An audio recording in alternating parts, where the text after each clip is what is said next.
सिद्धकुञ्जिकास्तोत्रम्। शिव उवाच शृणुदेवी प्रवक्ष्यामि कुञ्जिकास्तोत्रमुत्तमम्। येन मन्त्रप्रभावेण चण्डीजापः शुभो भवेत्। न कवचं नार्गलास्तोत्रं कीलकं न रहस्यकं। न सूक्तं नापि ध्यानं च निन्यासो न च वार्चनं। कुञ्जिकापाठमात्रेण दुर्गापाठफलं लभेत्। अतिगुह्यतरं देवी देवानामपि दुर्लभम्। गोपनीयं प्रयत्नेन स्वयोनिरिव पार्वती। मारणं मोहनं वश्यं स्तम्भोच्चाटनादिकम्। पाठमात्रेण संसिद्ध्येत् कुञ्जिकास्तोत्रमुत्तमम्। ॐ ऐं ह्रीं क्लीं चामुण्डायै विच्चे।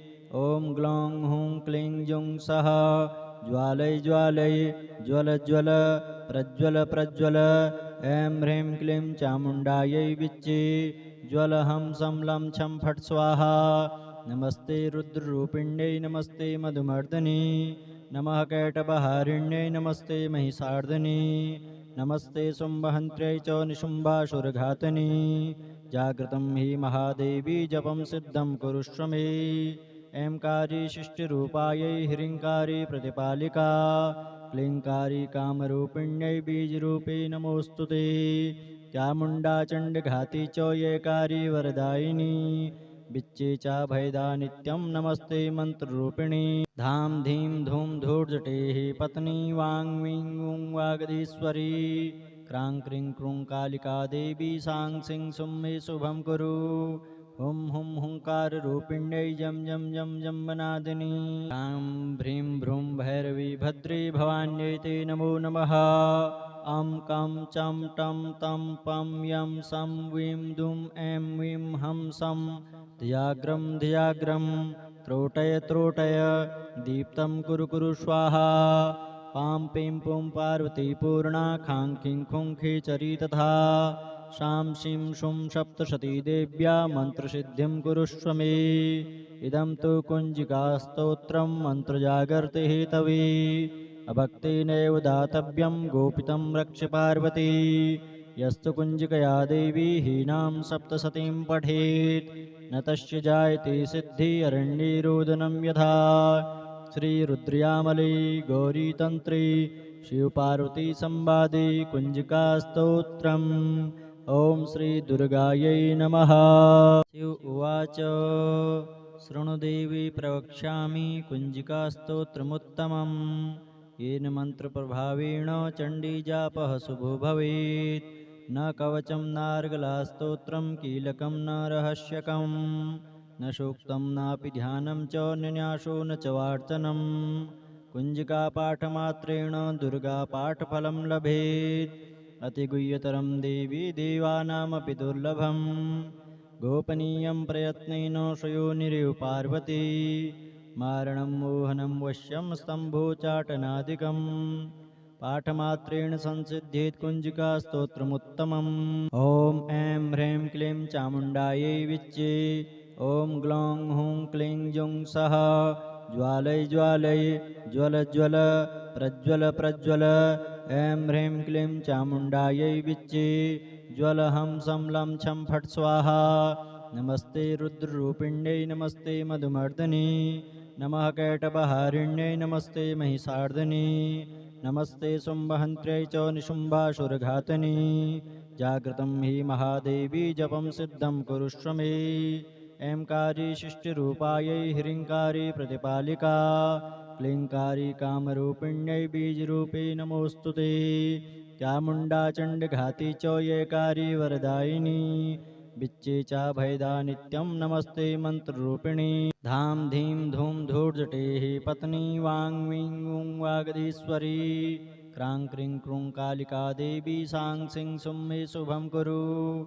हुं हुं हुंकाररूपिण्यै जं जं जं जम्बनादिनी। ह्रां भ्रीं भ्रूं भैरवी भद्रे भवान्यै ते नमो नमः।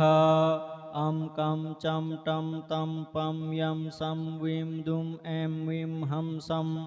धियाग्रं धियाग्रं त्रोटय त्रोटय दीप्तं कुरु कुरु स्वाहा। पां पीं पुं पार्वती पूर्णा खां खीं खुं खीचरी तथा। शां शीं शुं सप्तशती देव्या मन्त्रसिद्धिं कुरुष्व मे। इदं तु कुञ्जिकास्तोत्रं मन्त्रजागर्ति हेतवे अभक्तेनैव दातव्यं गोपितं रक्ष पार्वती। यस्तु कुञ्जिकया देवी हीनां सप्तशतीं पठेत् न तस्य जायते सिद्धि अरण्ये रोदनं यथा। श्रीरुद्रयामले गौरीतन्त्रे शिवपार्वती संवादे कुञ्जिकास्तोत्रम्। ॐ श्रीदुर्गायै नमः। शिव उवाच शृणु देवी प्रवक्ष्यामि कुञ्जिकास्तोत्रमुत्तमम्। येन मन्त्रप्रभावेण चण्डीजापः शुभो भवेत्। न कवचं नार्गलास्तोत्रं कीलकं न रहस्यकं न सूक्तं नापि ध्यानं च न्यासो न च वार्चनं। कुञ्जिकापाठमात्रेण दुर्गापाठफलं लभेत्। अतिगुह्यतरं देवी देवानामपि दुर्लभम्। गोपनीयं प्रयत्नेन स्वयोनिरेव पार्वती। मारणं मोहनं वश्यं स्तम्भोच्चाटनादिकं पाठमात्रेण संसिद्ध्येत् कुञ्जिकास्तोत्रमुत्तमम्। ॐ ऐं ह्रीं क्लीं चामुण्डायै विच्चे। ॐ ग्लौं हूं क्लीं जुं सः ज्वालय ज्वालय ज्वल ज्वल प्रज्वल प्रज्वल। ऐं ह्रीं क्लीं चामुण्डायै विच्चे। ज्वल हं सं लं छं फट् स्वाहा।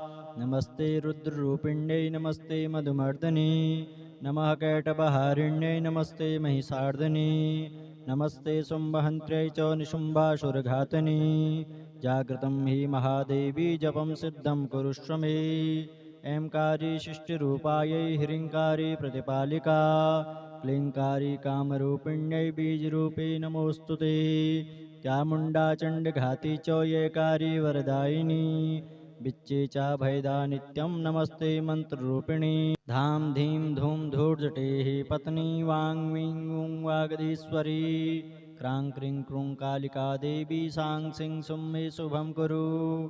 हुं हुं हुंकाररूपिण्यै जं जं जं जम्बनादिनी। ह्रां भ्रीं भ्रूं भैरवी भद्रे भवान्यै ते नमो नमः। अं कं चं टं तं पं यं सं वीं दुं ऐं वीं हं सं धियाग्रं धियाग्रं त्रोटय त्रोटय दीप्तं कुरु कुरु स्वाहा। पां पीं पुं पार्वती पूर्णा खां खीं खुं खेचरी तथा। शां शीं शुं सप्तशती देव्या मन्त्रसिद्धिं कुरुष्व मे। इदं तु कुञ्जिकास्तोत्रं मन्त्रजागर्ति हेतवे अभक्तेनैव दातव्यं गोपितं रक्ष पार्वती। यस्तु कुञ्जिकया देवी हीनां सप्तशतीं पठेत् न तस्य जायते सिद्धि अरण्ये रोदनं यथा। श्रीरुद्रयामले गौरीतन्त्रे शिवपार्वती संवादे कुञ्जिकास्तोत्रम्। ॐ श्रीदुर्गायै नमः। शिव उवाच शृणु देवी प्रवक्ष्यामि कुञ्जिकास्तोत्रमुत्तमम्।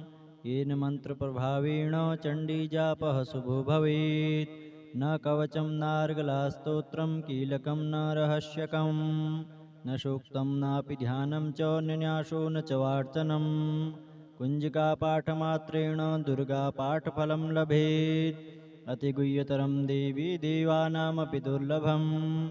गोपनीयं प्रयत्नेन स्वयोनिरेव पार्वती। मारणं मोहनं वश्यं स्तम्भोच्चाटनादिकं पाठमात्रेण संसिद्ध्येत् कुञ्जिकास्तोत्रमुत्तमम्। ॐ ऐं ह्रीं क्लीं चामुण्डायै विच्चे। ॐ ग्लौं हूं क्लीं जुं सः ज्वालय ज्वालय ज्वल ज्वल प्रज्वल प्रज्वल। ऐं ह्रीं क्लीं चामुण्डायै विच्चे। ज्वल हं सं लं छं फट् स्वाहा। नमस्ते रुद्ररूपिण्यै नमस्ते मधुमर्दिनी। नमः कैटभहारिण्यै नमस्ते महिषार्दिनी। नमस्ते शुम्भहन्त्र्यै च निशुम्भासुरघातिनी। जागृतं हि महादेवी जपं सिद्धं कुरुष्व मे। ऐंकारी सृष्टिरूपायै ह्रीङ्कारी प्रतिपालिका। क्लीङ्कारी कामरूपिण्यै बीजरूपे नमोऽस्तु ते। चामुण्डा चण्डघाती च येकारी वरदायिनी। विच्चे चाभयदा नित्यं नमस्ते मन्त्ररूपिणी। धां धीं धूं धूर्जटेः पत्नी वां वीं ऊं वागधीश्वरी। क्रां क्रीं क्रूं कालिका देवी सां सीं सुं मे शुभं कुरु।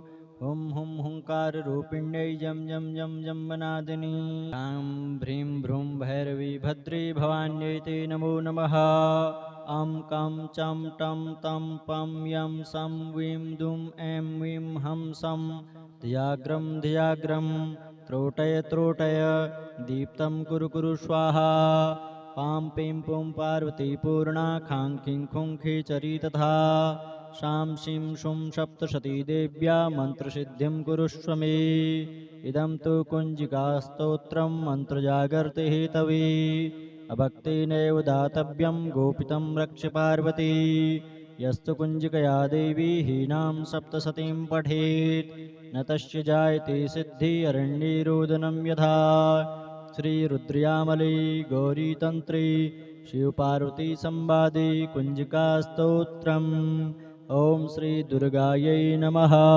शिव उवाच शृणु देवी प्रवक्ष्यामि कुञ्जिकास्तोत्रमुत्तमम् येन मन्त्रप्रभावेण चण्डीजापः शुभो भवेत् न कवचं नार्गलास्तोत्रं कीलकं न रहस्यकं न सूक्तं नापि ध्यानं च निन्यासो न च वार्चनं कुञ्जिकापाठमात्रेण दुर्गापाठफलं लभेत् अतिगुह्यतरं देवी देवानामपि दुर्लभं गोपनीयं प्रयत्नेन स्वयोनिरिव पार्वती मारणं मोहनं वश्यं स्तम्भोच्चाटनादिकं पाठमात्रेण संसिद्ध्येत् कुञ्जिकास्तोत्रमुत्तमम् ॐ ऐं ह्रीं क्लीं चामुण्डायै विच्चे ॐ ग्लौं हूं क्लीं जुं सः ज्वालय ज्वालय ज्वल ज्वल प्रज्वल प्रज्वल ऐं ह्रीं क्लीं चामुण्डायै विच्चे ज्वल हं सं लं छं फट् स्वाहा नमस्ते रुद्ररूपिण्यै नमस्ते मधुमर्दिनी नमः कैटभहारिण्यै नमस्ते महिषार्दिनी नमस्ते शुम्भहन्त्र्यै च निशुम्भासुरघातिनी जागृतं हि महादेवी जपं सिद्धं कुरुष्व मे ऐंकारी शिष्टरूपायै ह्रीङ्कारी प्रतिपालिका क्लीङ्कारी कामरूपिण्यै बीजरूपे नमोऽस्तु ते चामुण्डा चण्डघाती च येकारी वरदायिनी बिच्चे च भयदा नित्यं नमस्ते मन्त्ररूपिणी धां धीं धूं धूर्जटेः पत्नी वां वीं ऊं वागधीश्वरी क्रां क्रीं क्रूं कालिका देवी सां सिं सुं मे शुभं कुरु हुं हुं हुङ्काररूपिण्यै जं जं जं जम्बनादिनी ह्रां भ्रीं भ्रूं भैरवी भद्री भवान्यै ते नमो नमः अं कं चं टं तं पं यं सं वीं दुं ऐं वीं हं सं धियाग्रं धियाग्रं त्रोटय त्रोटय दीप्तं कुरु कुरु स्वाहा पां पीं पुं पार्वती पूर्णा खां खीं खुं खीचरी तथा शां शीं शुं सप्तशती देव्या मन्त्रसिद्धिं कुरुष्व मे इदं तु कुञ्जिकास्तोत्रं मन्त्रजागर्ति हेतवे अभक्तेनैव दातव्यं गोपितं रक्ष पार्वती यस्तु कुञ्जिकया देवी हीनां सप्तशतीं पठेत् न तस्य जायते सिद्धि अरण्ये रोदनं यथा श्रीरुद्रयामले गौरीतन्त्रे शिवपार्वती संवादे कुञ्जिकास्तोत्रम् ॐ श्रीदुर्गायै नमः। शिव उवाच शृणु देवी प्रवक्ष्यामि कुञ्जिकास्तोत्रमुत्तमम् येन मन्त्रप्रभावेण चण्डीजापः शुभो भवेत् न कवचं नार्गलास्तोत्रं कीलकं न रहस्यकं न सूक्तं नापि ध्यानं च निन्यासो न च वार्चनं कुञ्जिकापाठमात्रेण दुर्गापाठफलं लभेत् अतिगुह्यतरं देवी देवानामपि दुर्लभं गोपनीयं प्रयत्नेन स्वयोनिरिव पार्वती मारणं मोहनं वश्यं स्तम्भोच्चाटनादिकं पाठमात्रेण संसिद्ध्येत् कुञ्जिकास्तोत्रमुत्तमम् ॐ ऐं ह्रीं क्लीं चामुण्डायै विच्चे ॐ ग्लौं हूं क्लीं जुं सः ज्वालय ज्वालय ज्वल ज्वल प्रज्वल प्रज्वल ऐं ह्रीं क्लीं चामुण्डायै विच्चे ज्वल हं सं लं छं फट् स्वाहा नमस्ते रुद्ररूपिण्यै नमस्ते मधुमर्दिनी नमः कैटभहारिण्यै नमस्ते महिषार्दिनी नमस्ते शुम्भहन्त्र्यै च निशुम्भासुरघातिनी जागृतं हि महादेवी जपं सिद्धं कुरुष्व मे ऐंकारी शिष्टिरूपायै ह्रीङ्कारी प्रतिपालिका क्लीङ्कारी कामरूपिण्यै बीजरूपे नमोऽस्तु ते चामुण्डा चण्डघाती च येकारी वरदायिनी बिच्चे च भयदा नित्यं नमस्ते मन्त्ररूपिणी धाम धीं धूम धूर्जटेः पत्नी वां वीं ऊं वागधीश्वरी क्रां क्रीं क्रूं कालिका देवी सां सिं सुं मे शुभं कुरु हुं हुं हुंकाररूपिण्यै जं जं जं जम्बनादिनी ह्रां भ्रीं भ्रूं भैरवी भद्रे भवान्यै ते नमो नमः अं कं चं टं तं पं यं सं वीं दुं ऐं वीं हं सं धियाग्रं त्रोटय त्रोटय दीप्तं कुरु कुरु स्वाहा पां पीं पुं पार्वती पूर्णा खां खीं खुं खीचरी तथा शां शीं शुं सप्तशती देव्या मन्त्रसिद्धिं कुरुष्व मे इदं तु कुञ्जिकास्तोत्रं मन्त्रजागर्ति हेतवे अभक्तेनैव दातव्यं गोपितं रक्ष पार्वती यस्तु कुञ्जिकया देवी हीनां सप्तशतीं पठेत् न तस्य जायते सिद्धि अरण्यरोदनं यथा श्रीरुद्रयामले गौरीतन्त्रे शिवपार्वतीसंवादे कुञ्जिकास्तोत्रम् ॐ श्रीदुर्गायै नमः।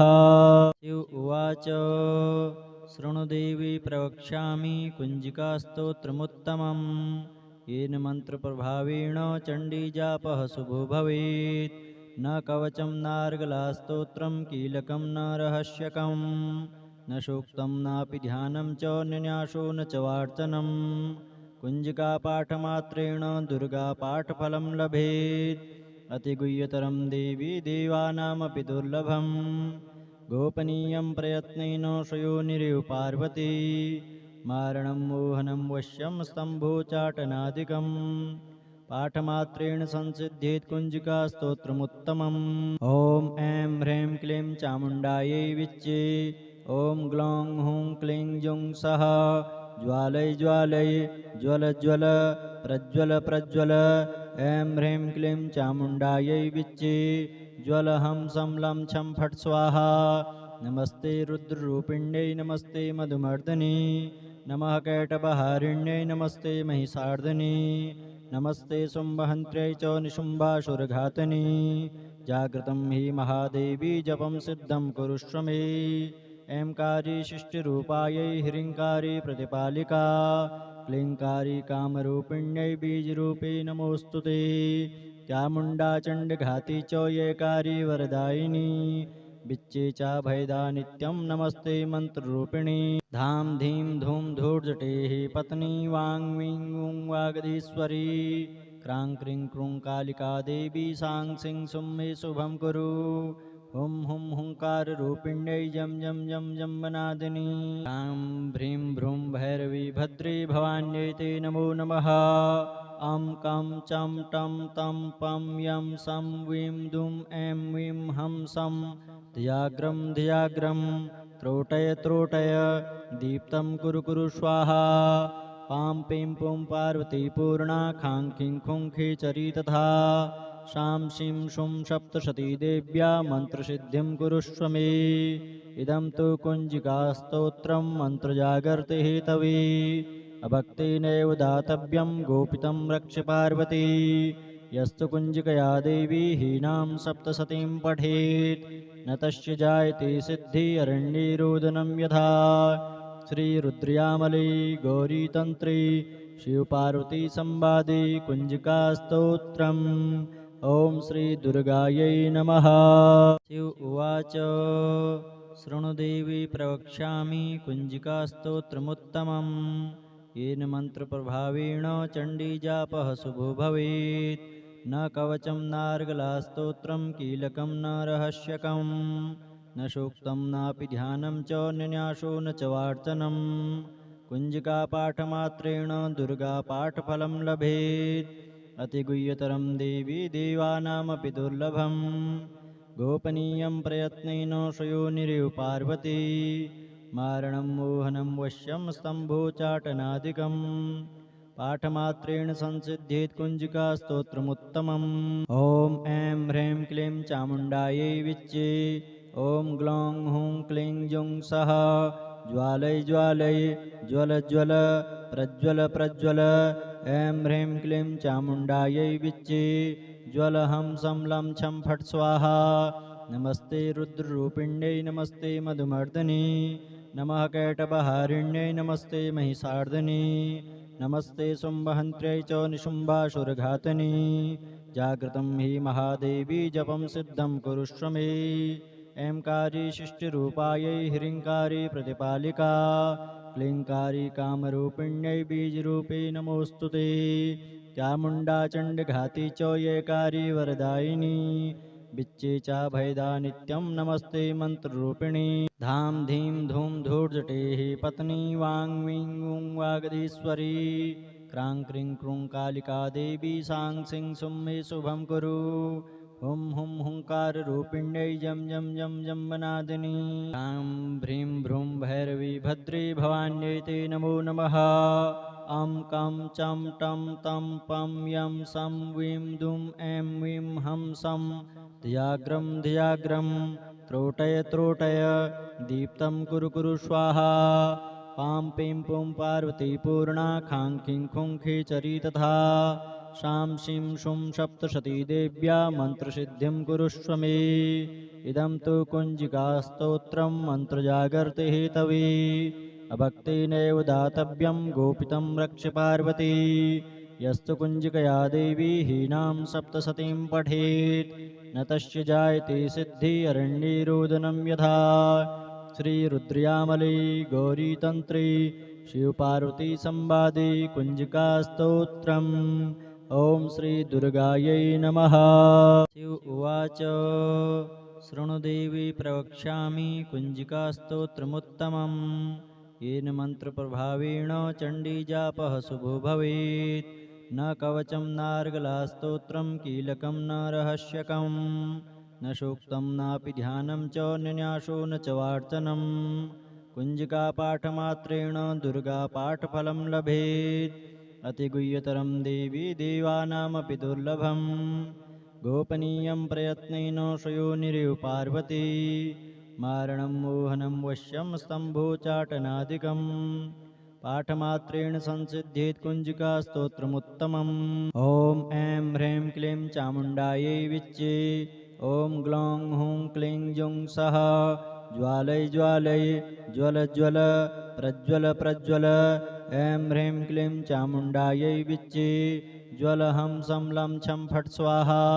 नमस्ते रुद्ररूपिण्यै नमस्ते मधुमर्दिनी नमः कैटभहारिण्यै नमस्ते महिषार्दिनी नमस्ते शुम्भहन्त्र्यै च निशुम्भासुरघातिनी। जागृतं हि महादेवी जपं सिद्धं कुरुष्व मे। ऐंकारी शिष्टिरूपायै ह्रीङ्कारी प्रतिपालिका क्लीङ्कारी कामरूपिण्यै बीजरूपे नमोऽस्तु ते। चामुण्डा चण्डघाती च येकारी वरदायिनी बिच्चे च भयदा नित्यं नमस्ते मन्त्ररूपिणी। धां धीं धूं धूर्जटेः पत्नी वां वीं ऊं वागधीश्वरी क्रां क्रीं क्रूं कालिका देवी सां सिं सुं मे शुभं कुरु। हुं हुं हुंकाररूपिण्यै जं जं जं जम्बनादिनी ह्रां भ्रीं भ्रूं भैरवी भद्रे भवान्यै ते नमो नमः। अं कं चं टं तं पं यं सं वीं दुं ऐं वीं हं सं धियाग्रं धियाग्रं त्रोटय त्रोटय दीप्तं कुरु कुरु स्वाहा। पां पीं पुं पार्वती पूर्णा खां खीं खुं खेचरी तथा शां शीं शुं सप्तशती देव्या मन्त्रसिद्धिं कुरुष्व मे। इदं तु कुञ्जिकास्तोत्रं मन्त्रजागर्ति हेतवे अभक्तेनैव दातव्यं गोपितं रक्ष पार्वती। यस्तु कुञ्जिकया देवी हीनां सप्तशतीं पठेत् न तस्य जायते सिद्धि अरण्ये रोदनं यथा। श्रीरुद्रयामले गौरीतन्त्रे शिवपार्वती संवादे कुञ्जिकास्तोत्रम्। ॐ श्रीदुर्गायै नमः।